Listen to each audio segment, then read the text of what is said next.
Every morning, I've got a little ritual. I come downstairs, I make myself a cup of tea, and before I go to work, I sit down with my cup of tea, I open up the laptop, I go onto hammerschat.com, our forum, and just look what everyone is talking about. At the moment, it's transfers. It always is this time of year. So we've got a big transfer thread on there. Who's coming in, who's going out, whoever we've been linked with, we just bung it all together. And the topic of conversation this morning was Declan Rice. So, lots of people were saying what a fantastic season he's had. The conversation had gone on to, would we sell him? Should we sell him? How much the owners wanted to keep him. And the conversation had got involved with Sanchez, who'd basically come on. There was a little bit of conspiracy theory with Declan Rice going off and Sanchez coming on. A few people saying Sanchez wasn't really up to it. Some saying he'd been a bit unlucky with the injuries. But a very interesting post popped up. And it was from a regular poster. We know him as Garnet. He comes down the boat, comes to games. Lovely, lovely fella. And he said, responding to somebody who was suggesting we need somebody a little bit younger to act as cover for Declan, somebody other than Sanchez. In response to that, Garnet had said, I agree with you, but I'm not sure he, Pellegrini, believes that Declan is the real deal. Just my opinion. So basically, his opinion was that he didn't think that Pellegrini rated Declan Rice that highly. Didn't think anything of it. I actually posted what I thought afterwards and gave a reply to that. But then some sort of 20 minutes later, an article appeared on Claret and Hugh, which was not unusual for me to check all the sites. Check Claret and Hugh, do it every single day. And the headline was, Pellegrini refuses to rule out Rice summer exit. So West Ham manager refused to rule out an exit for Declan Rice this summer when questioned in his post-match interview. Now, I'm not going to sit down and read through everything that Pellegrini said, but I think that the general gist of the piece is that Pellegrini didn't really rule out Declan Rice going, but I don't think he will. And here's why. I don't think anybody could afford him. Aside from him being happy, and I do think he's happy, aside from all the benefits to Declan, like him playing, lots of football, like him being the main man, I just can't see him going. Whether Pellegrini rates him or not, and I think he probably does. I think Pellegrini, I'd say, damns everybody with faint praise a little bit, but I think Pellegrini is not particularly gushing about anyone. I'm certainly not going to read too much into the fact that Declan Rice was substituted, and Declan Rice had a fantastic season. I certainly don't see too many players in his position better than him. But I just don't think anybody can afford him. If anybody was going to, let's be fair, it's not going to be Leicester, is it? Watford aren't going to be able to afford him. So I think you're looking at the top 6 teams. So let's just look through them all one by one. Now, first of all, you've got Manchester City, the champions. Well, my understanding is that they've already got somebody from Portugal lined up to cover his position.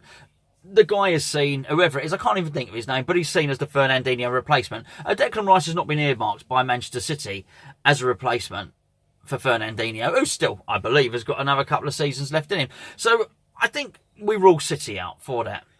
Next down, Liverpool. Now, Liverpool, I do think, need a little bit of work in central midfield, but I don't think it's defensive midfield. I think the fella Fabinho, particularly towards the end of the season, has got better and better and better as the season has got on. I think they paid big money for him. Maybe someone can tell me exactly how much in the comments below, but I think they paid 40-50 million for him. And he does look like a really good holding midfielder. So Liverpool ain't going to buy him. Who's in third? Chelsea in third. Are Chelsea going to buy him? Well, Chelsea can't buy anyone. Literally, Chelsea couldn't buy an ice cream if they wanted to. They are banned from spending any money. And you know what? Even if they did, they've got Kante there. Yes, I know Kante's being played out of position by Sarri there, but even if somebody else came in, they're going to play him there. I think Sarri prefers Jorginho there, but whatever. They've got 2 players who don't play ahead of Declan Rice anyway. So that's them out of it. Tottenham. Well, I've got to say, I don't think Tottenham can afford him. And when I say can't afford him, I seem to recall a couple of times reading things somewhere, quotes attributed to Golds or Sullivan, maybe both of them, that they would laugh at 50 million. 50 million would be laughable. So if 50 million is not is laughable. 50 million is not acceptable. You've got to start guessing it yourself. And I think they may be saying 65 to 75 million. Well, that's a lot of money. And Tottenham just don't spend that money. Tottenham don't spend any money. Tottenham might as well have had a transfer ban for the last 2 seasons or whatever, because they've not spent anything. They've done very well, of course, without spending it. But there is no way that they are going to double what they've spent on any other player to sign Declan Rice. It just ain't going to happen. It's also not really their model. Yes, they like to sign young players, but not at a premium, because if what I've suggested is true, you're going to have to pay Van Dijk money for him. Well, no, they're just not going to. Next up is Arsenal. Now, Arsenal, I don't think, have even got 50 million to spend on all their players. The transfer budget for them is very, very low. They've stopped spending. I mean, Stan Kroenke has tightened the purse strings, and there's no way they would ever be able to afford Declan Rice. So we can rule them out. Which leaves Manchester United. And that is where I believe the risk will come from. They're going to have to spend big. They're going to back their manager, which I think may well be a bad thing to do. Not backing any manager, but backing that manager. I just don't believe that he's the long-term appointment. I don't think you're going to see any Ole Gunnar Solskjaer at Manchester United in 2 or 3 seasons' time. But they need to overhaul their whole midfield. In fact, they need to overhaul everybody. They were playing Chris Smalling. They were playing Phil Jones.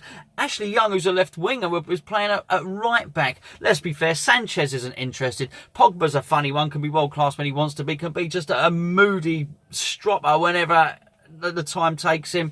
Lukaku looks like a completely different player. They have got big surgery. Now, they can't spend 75 million on every position. Surely they can't.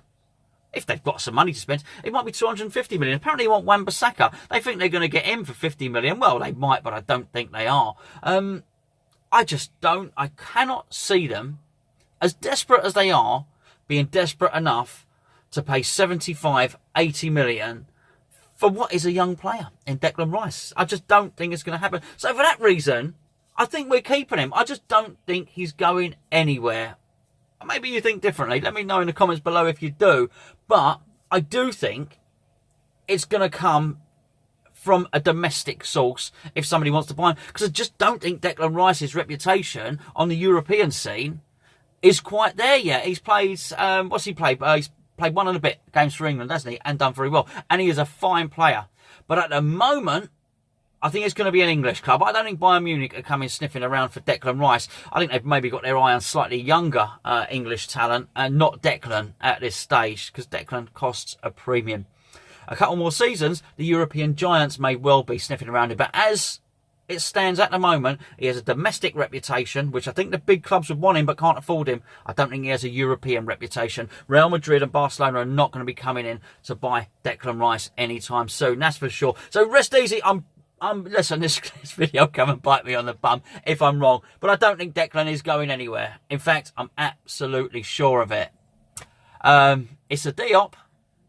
That's a different matter. Because I tell you what, I could very much see someone like Paris Saint-Germain coming in for him. And while we're all looking and worrying on the right-hand side about a bid coming in for Declan Rice, sneaking up over the other shoulder there, we could well see somebody like PSG, like Juventus, coming in for Issa Diop, because I tell you what, he already does have a European reputation, so we better watch out for that one.